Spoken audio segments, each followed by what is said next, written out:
Collaboration, I think, is very close to your heart. We'll touch on that a bit more deeper in the later session. Okay, so now I'll come to Pak Bani. Pak Bani, Samudra Indonesia has more than 100 subsidiaries. It's a logistics company. It's very large, very complex. So how do you use digital technology to create an efficient company and the best services for your customers? Thank you, Pa. Well, basically, Samudra's many subsidiaries are more due to regulation requirements and our existence in different markets. For instance, in Thailand, we have subsidiaries there too to comply with local regulations. But basically, the group give similar service, shipping, ports, and logistics service to our customers. So, in a way, in the corporate level, everything is centralized. And of course, centralization of our corporate services, our corporate functions, as well as how we utilize them to give the best service that we can offer our customers are centralized using the best technology platforms. Yes. Okay, thank you. We'll touch about maybe a specific technology that you use in your use case. Okay, now to Pak Adi.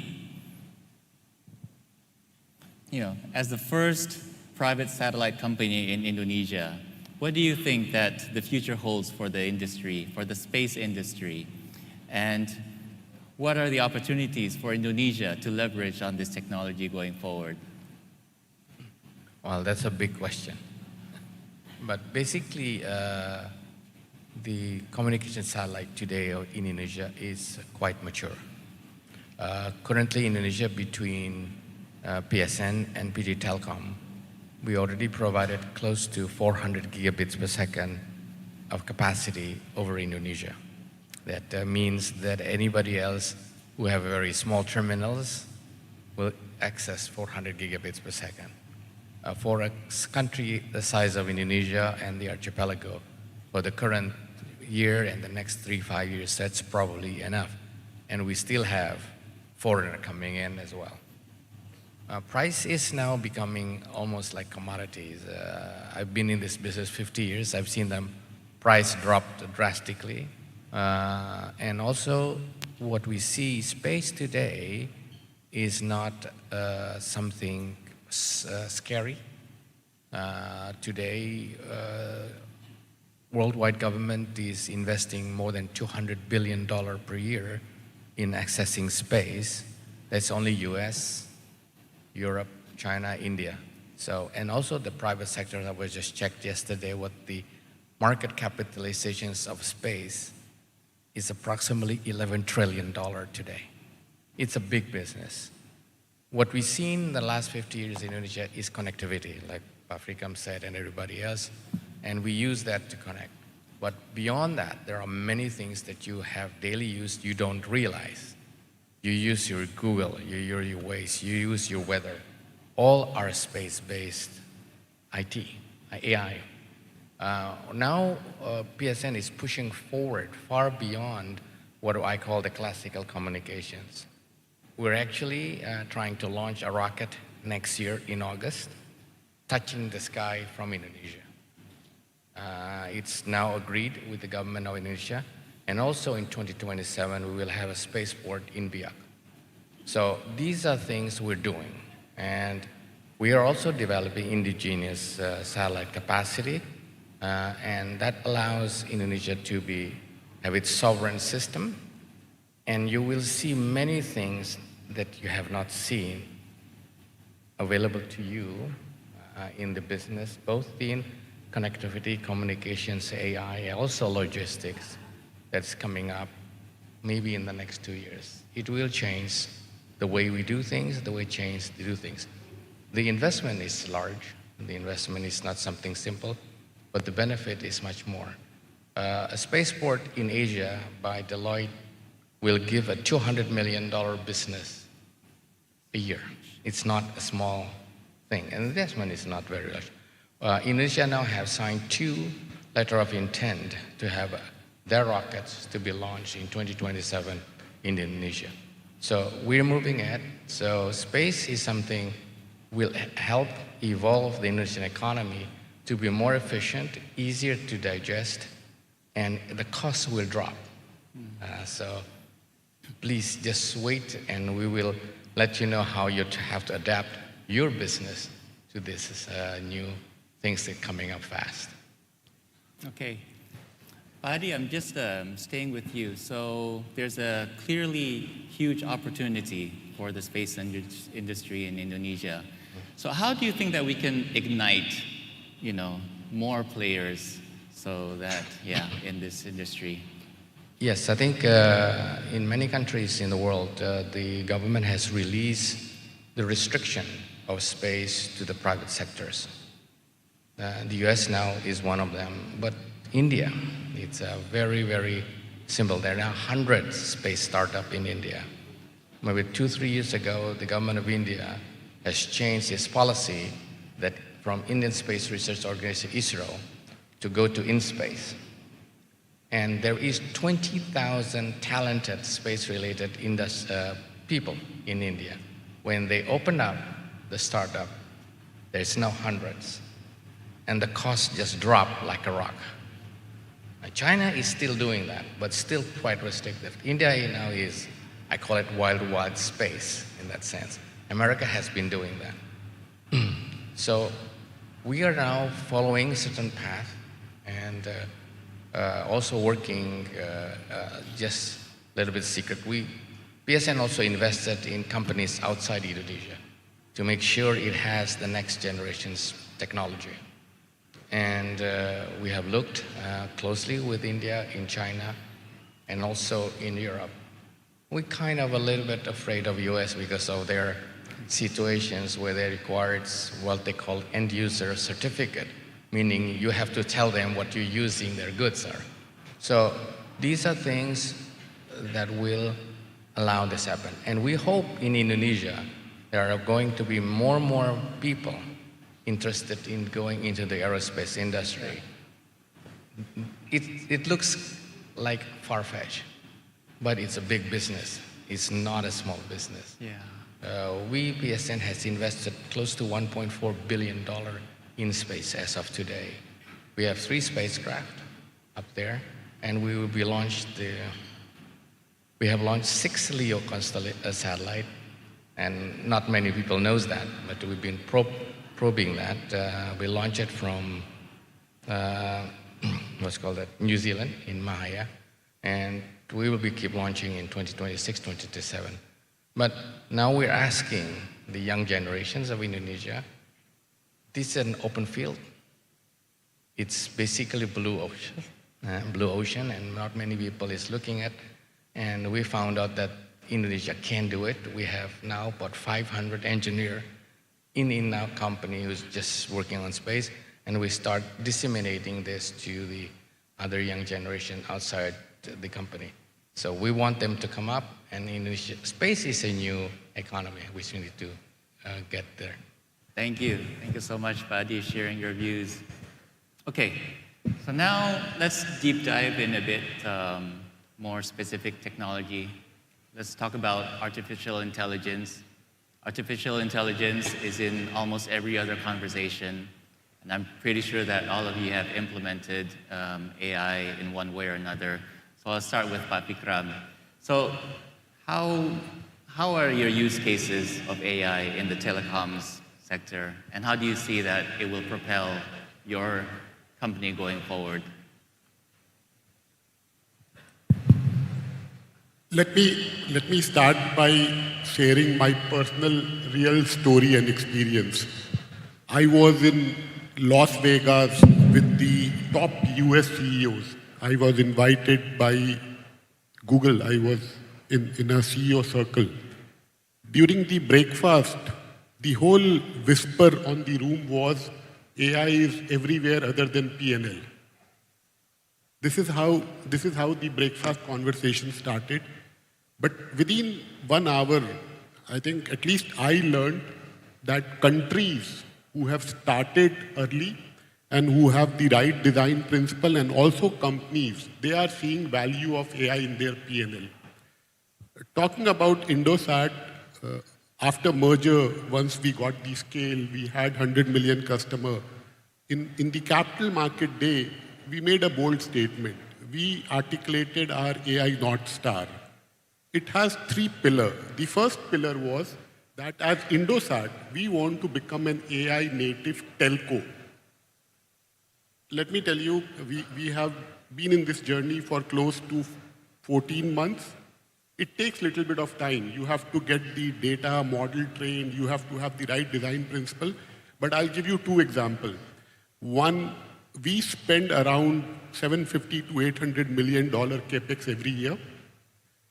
Today, what is happening? I just issued a $250 million PO 2 weeks back. So models are telling me where to spend.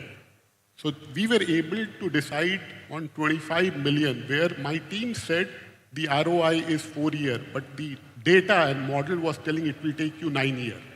So whom do you trust? I think the time has come that teams should not get defensive. They should use data and AI to be more productive. So there is a lot of efficiency on CapEx, which we have started seeing. This is on efficiency.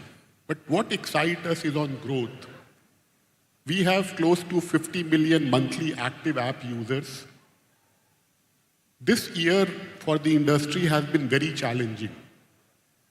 I think we see some recovery, but this is a year where we are seeing first time telco industry, and I'm sure there are many senior leaders here, whether you talk about FMCG, whether you talk about bank, whether you talk about, all of them have been struggling this year because the lower middle class and poor, they have been very defensive, they are optimizing.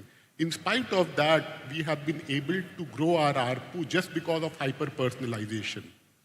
And that is helping us to take the industry back to growth. So these are the 2 examples which is helping Indosat. Because if I don't do it for my own company, I don't have the right to talk about working with enterprise and banks and all. But the second pillar is very exciting. What we call it TechCo. There are 2 things there.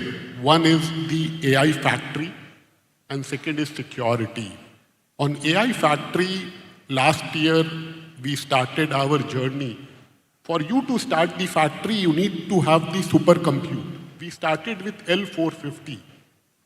The pace of innovation is so fast. Last month, we went live with GB200 Blackwell. We were the first in Asia which went live. So the whole full stack factory is getting ready.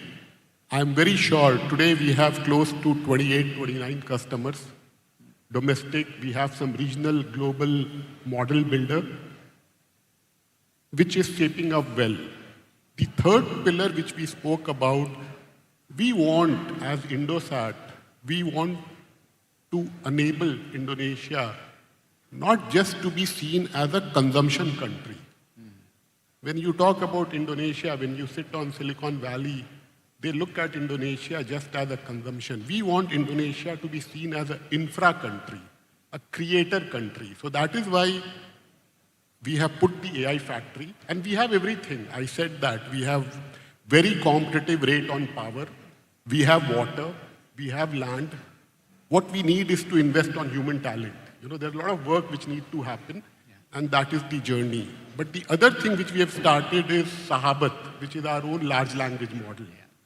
I think we are targeting by end of this year, we want to release the app so that all 280 million customers can have their own dialects and how they can go through it. So this is the journey we are in, but this needs a lot of collaboration. No one company can do it alone. But the commitment has to be there, and the biggest learning I have is you don't have to doubt yourself. You have to go all in because the pace of change is very fast. So if you believe in it, just go all in and go with the right partner and ecosystem. Okay. Thank you, Pak Vikram. You touched on it. I just want to emphasize that when you talk about AI, you cannot separate it from talking about data and how good the data is in order for AI to work correctly. Okay, so now, Pak Adi, anything that you want to add on top of that in terms of the usage of AI? Well, from us, we are an AI users. We have also a GPU already working for us for almost a year now, but we do not solve general issue. We solve our own problem using AI. We have 15 very large gateway providing broadband over Indonesia using an extremely high frequency, K-band, 2730 gigahertz, where it's very, very susceptible to rain. And our satellite are very smart. It has a processor.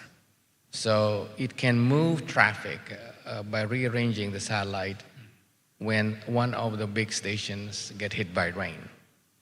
So we redistributed the traffic. To be able to do that, we need to have what we call micro weather prediction. So we use an AI systems to predict the weather within 1 hour and 15 minutes to make sure we can rearrange the network. We found out that nobody's doing that. We're trying to get at everybody else. So now our AI has made us able to get accurately predictions within 3 hours at 92%. What happened, we used it for ourselves. We're not a software provider, we're not selling. Suddenly, mining company comes to us, plantation comes to us when they have. So they're asking us to provide those services in their micro environment for mining because they need 4 hours to 2 hours to go down, 2 hours to go up. So now we have provided proof of concept, and it has been accepted by large mining companies and also large plantation. The problem that we have never sold a software, never provided a service of software. So now we are thinking, do we need to branch into that, or do we sell the systems to somebody else? Because when you sell a software, you have to have support, management, and we're not very good at that. That is our experience. The second experience we have to process space images. So we get images from somebody else. There's companies who are asking us to do that. So we merge optical, multispectrals, radar images together, and we can give them the trend, historical and future. Then this becomes a story telling itself. And it starts learning as well how things are progressing.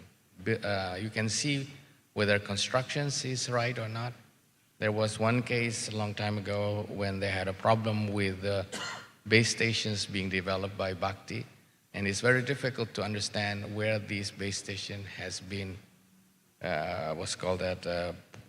constructed or not. So rather than have to go to all these places, we took a satellite image, a pretty high resolution image, and we can tell them this base station is still not operating, equipment is there, there's stuff. So then we can tell them through what is the projection, so when it has to be done and everything else. So these are our real life experience using what we can get from space and AI and give the prediction. So AI for us is something we have to live, grow with it, and we will have also optical satellite coming up in the next 2 years. So we have to have very fast processing. GPU can give us maybe in 2 hours, maybe now a little faster GPU, we can give us a much faster. Today, non-GPU, non-NVIDIA or something class like that will take a week just to run computers. So we're using them. Paprikam is trying to create a base for everybody. We have a need to do that. I assume that one day Pak Benny will have logistic issues, where the boats are and everything else. So these are the things that we see our company software AI is going to go using space-based, because he needs to know where his ship is, where is their stock, or anything else. So that's where we apply to the AI with the real world in space to provide real earthly solution. Yeah. Okay. So thank you, Pak Adi, for that. So just on that point on being able to predict, the future outcome, right? So I think, in logistics, demand planning, route optimization, you probably already use this. So can you just tell us how the journey is on using this technology? Samudra has been around for more than 75 years now, and we've operated ships from back in the 60s to the most recent technology. Right? And obviously we also exist. We don't only operate in Indonesia market or Southeast Asia market. We also operate in a way, I would like to say globally, but we don't really scale globally, but we are in more sophisticated markets such as Europe and Japan. And so recently we've also expanded our operations for domestic Japan, where ships there has definitely higher technology requirements. And also because of the situation in Japan where there's a decline of population, and of course there's less and less younger people who available even, or the ones who would be interested to work on ships and sailors. And so that forces shipping companies like us and shipbuilders to install technologies and AI technologies as well. So with the ships that we operate in Japan, it has to have automated auto parking. They say our cars now, even our electric cars can do the auto parking, right? But then the ships itself, we can do with auto berthing. And it's not because of they're lazy, but because of there's so many things that needs to be controlled in a ship, and that we need to be more and more efficient. So and manpower is very expensive in places like Japan and Europe. So that's why the technology goes even to voice command to berth the ship, to make the ship berthing precisely in the terminals. So these are the kind of things that we keep on improving, working together with the partners and shipbuilders, the shipyards, and the technology providers, and in many places, including China, of course. Yeah. One of the example. Yeah. But other than that, of course, the simple ones, including to prevent human error in administration, in BL inputting, then machine learning, and of course AI helps us with that. And then, of course, what logistics operator need is to always to improve more and more efficiency. And to do that, we have to minimize contact, minimize processes. So in our ports also, containers are scanned, and AI OCR are implemented as well in those kinds of operation. Yeah. Okay, thanks. 3 different industries, very different ways of using AI, but everything for the operational efficiency and the customers. Very good. Okay, so finally, the last theme, it's about collaboration. I'll stick with you, Pak Bani. So how do you see collaboration going forward, to enhance competitive advantage and also deliver greater value for Indonesia's future? I think it's very relevant in my industry. I don't think you can find any shipping and logistic operators that works solely without collaborating with other operators. It's how we coexist. Everybody works together with everyone. Everybody have a code share in their ships. We don't only carry our own cargoes, we carry each other and we collaborate on the services and the routes. That's how the supply chain globally works at the moment. So it's very important. And that's also says a lot about our optimistic view about Indonesia. I was just chatting with the chief economist of Permata Bank before the session starts, and we were saying that how Indonesia's potential is largely untapped, I'm sure, for Indonesia as well. And it's the thing is, the volume is there's so many bottlenecks in Indonesia that the potential is unlocked. And this goes as well in my industry. I'm sure it's in the telco industry as well. But so the volume that is going around domestically in Indonesia or as well as going out and in of Indonesia is far from efficient. It's far from optimized. And so there are many, many things that can be done, and especially how we collaborate with global partners, people who, or companies who operate in much more efficient places, then how to bring those implemented practices and technologies into the size of Indonesia. So I'm sure what is being operated in Thailand is much more efficient than what is operated here. But we are a larger economy. So that's what is interesting for us to collaborate with other companies from other markets. Absolutely. Thank you, Pak Bani. Pak Vikram, you mentioned collaboration at least a few times already, so let us hear from you. How do you see it? Ibu Melissa is here. I want banks to take one challenge. Do we all know there are more TikTok accounts in Indonesia than bank accounts? This is a fact. There are more TikTok accounts in Indonesia than bank accounts. The reason for that is TikTok was designed as GPU native. They are hyper-personalized. They are so easy to use. Why can't not bank make it hyper-personalized and have more? I'm just giving you one example. The opportunity is in front of us. I think it will be a good challenge for Permata to take.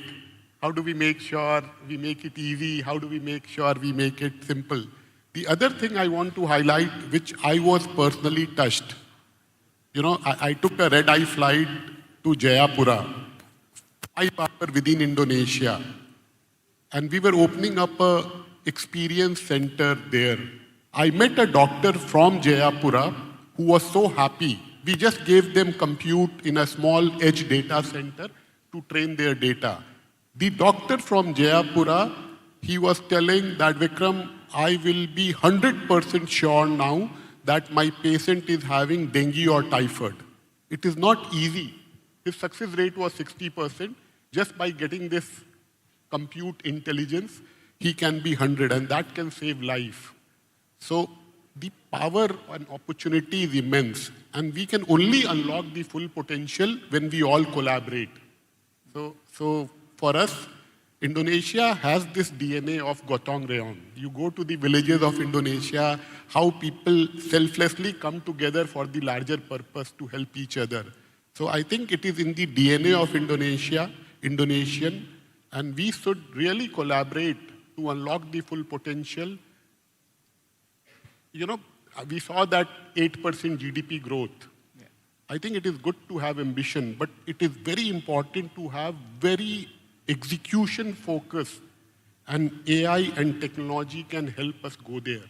And the beauty is, what touched me is, if you get to 8%, it will lead to zero poverty. So it has a larger purpose. So I really look forward to collaborate and do more on this. Okay, yeah. Offer accepted. I think also challenge accepted. Bu Melissa. Yeah, we'll talk about that. Okay, so now to Pak Adi. Satellite technology plays a vital role in supporting today's digital economy. How is PSN collaborating and synergizing with other sectors to further drive the growth of Indonesia's digital economy? From us, we kind of a space guy, so the economy is on the ground. So we're trying just to enabling the use of more of what space can provide to the Earth. So we have to collaborate to the business side on the ground side, and we have to figure out what is the most adaptable, easiest, and possible, as well as cost-effective of the next generations to be able to be used, to be collaborated, and to be needed by the industry. today, you see ground station, you need a little dish, whatever, it's square or dish. I don't see that anymore in the next 2-3 years. You don't need a dish. I just want to show you the first time in Indonesia what the next ground station is going to look like. This size. This is the ground station you can put in your pocket. It can transmit 2 megabits per second and receive 10 megabits on the ground. It will start happening at the end of next year. I think banking, anybody else needed transportation, you can put everything, you can manage your ship, your cargo, anywhere else. And this is going to be sold so cheap that it is ridiculous. We intend to provide these across the equatorial plane, and I have a partner who does the global thing. And this thing can live without a battery for probably around 1 year, and with solar panels, 10 years.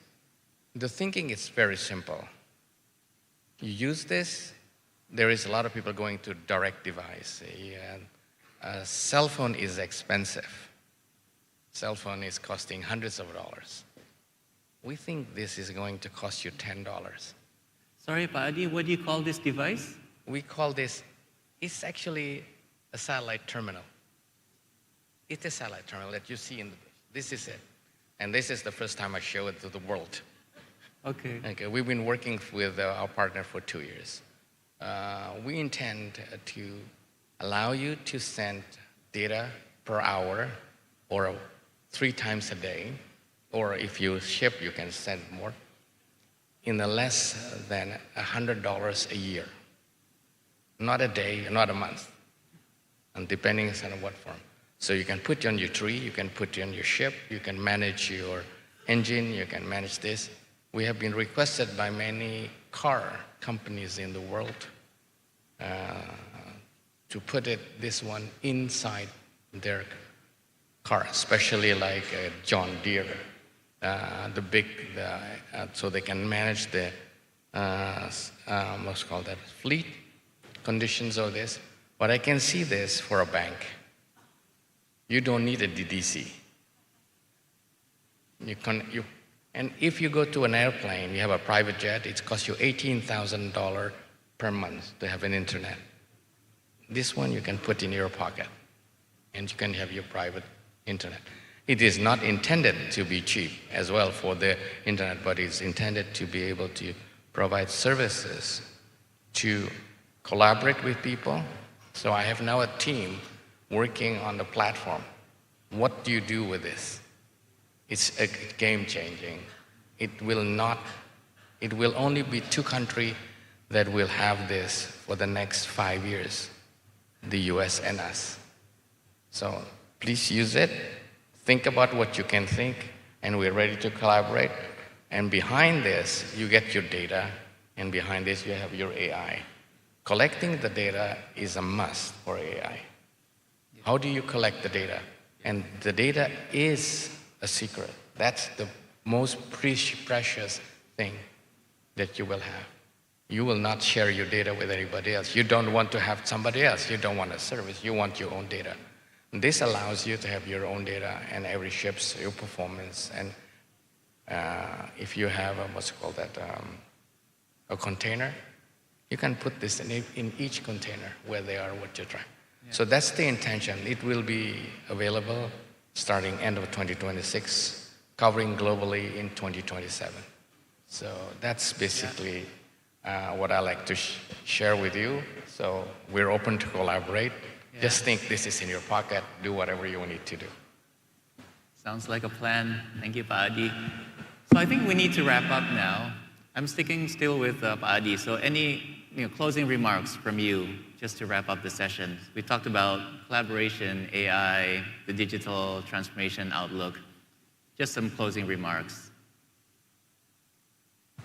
The digital transformation is coming to you like you like it or not. I had a session with several people last time, maybe about 3 weeks ago, with people who is doing quantum computers. and also doing the AI. It's a deadly combination, quantum computers and AI. It's a very, very dangerous double-edged sword, very sharp sword. If you use it right, anything you can cut, but it can kill you so badly. Because who controls the quantum computers and the very fast AI basically can control the human knowledge. And it's scary. And that's the scary part. You need to understand that raw data, your native data, is extremely, extremely important and secretive. So this is something, a warning shot on the A side, but also a very empowering, because no password cannot be broken by quantum computer. Today, the GPU maybe takes 1 billion years. It was 1 billion years on a normal computer on the 256 sophisticated code, but quantum computer can now do like 1,000 years. Maybe later on it'll do it in 1 hour, 2 hours. So no data will be saved, but that's the scary side. And the machine can learn by itself and do a lot of things that is good and do a lot of things that is very, very bad. So to wrap up is that it's like knowledge. Knowledge is very good and very bad if you use it. We're just looking at how Indonesia will able to protect itself, having very powerful AI, computers everywhere else, access of digital things. We have very little concern about security sometimes. That's a scary one. So I'd like to, space is also the same. Today, millions of pictures are being taken every single hour from above. And it's not done by government, it's done by private sectors. So some people know more about us than we know about ourselves. So just, it's kind of a warning, but it is very empowering, extremely empowering as well. So digital and AI and quantum computer is a very powerful machine that needs to be thought very carefully as well.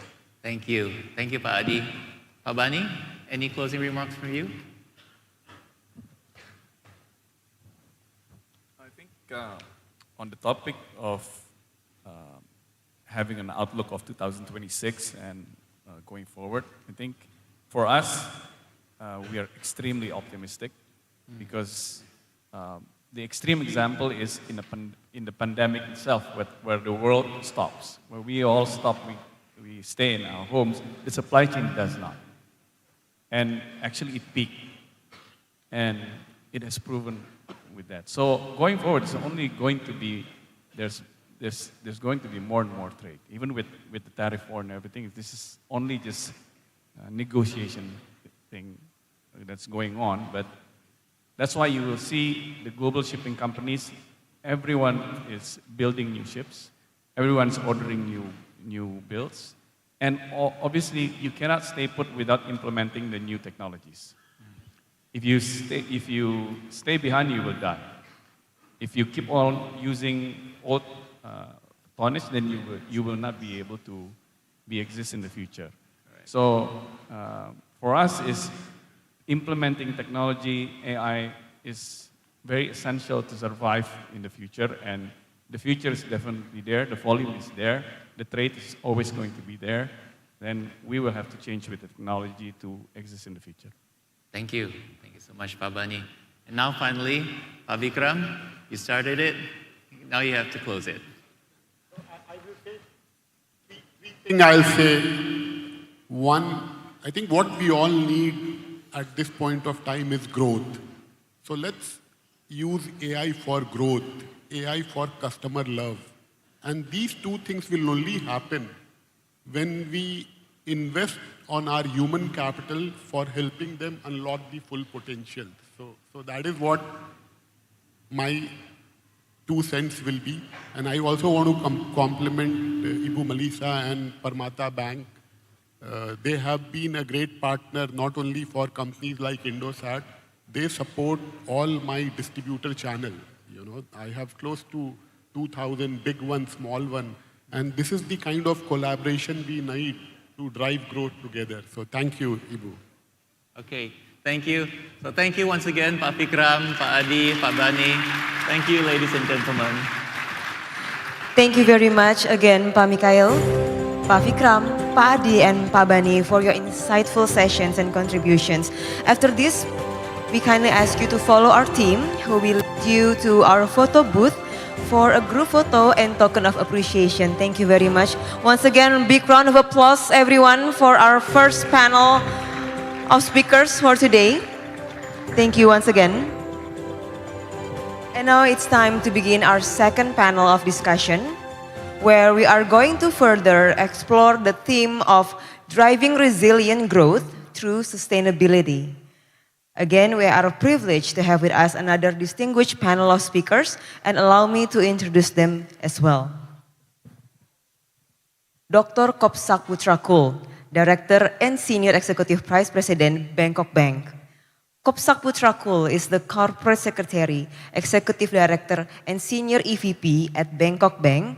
He is also the chairman at the Federation of Thai Capital Market Organizations and the chairman at the Community Organizations Development Institute. Dr. Putrakul holds a doctorate degree from the Massachusetts Institute of Technology and an undergraduate degree from Williams College. Bapak Saurabh Mishra, President Director IVL Indonesia. Born in 1967, an Indian citizen, Mr. Saurabh Mishra is an honors graduate in commerce and a graduate in law from Meerut University of India, and a qualified chartered accountant from the Institute of Chartered Accountants of India, and also a certified director and member of the Thai Institute of Directors, Thailand. He has more than 30 years of experience in corporate finance, legal, internal audit, business planning, management, and commercial activities in a variety of manufacturing companies in Indonesia, Egypt, and India, engaged in manufacturing of textile, packaging, and petrochemicals. He currently serves as President Director of 5 IVL entities in Indonesia, an independent director at PT Indorama Synthetics Tbk, and chairman of Indorama's educational foundations, Rama Global School and Polytechnic Engineering Indorama. Kun Patama Sirikul, ESG Steering Committee, PT SCG Indonesia. Patama Sirikul is the founding president of the Thai Chamber of Commerce in Indonesia and an international business leader with over 30 years of experience across Asia.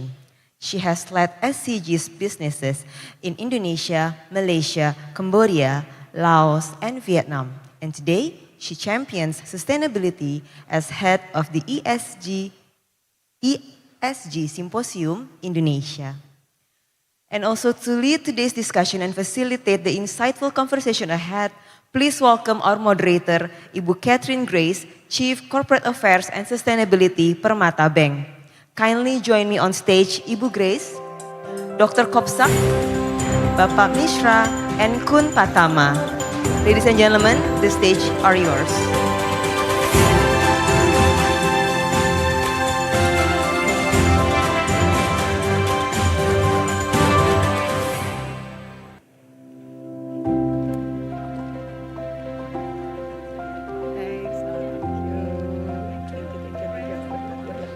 I'll be sitting here, yes. Okay. And Ibu Grace, I pass on the spotlight to you. Thank you.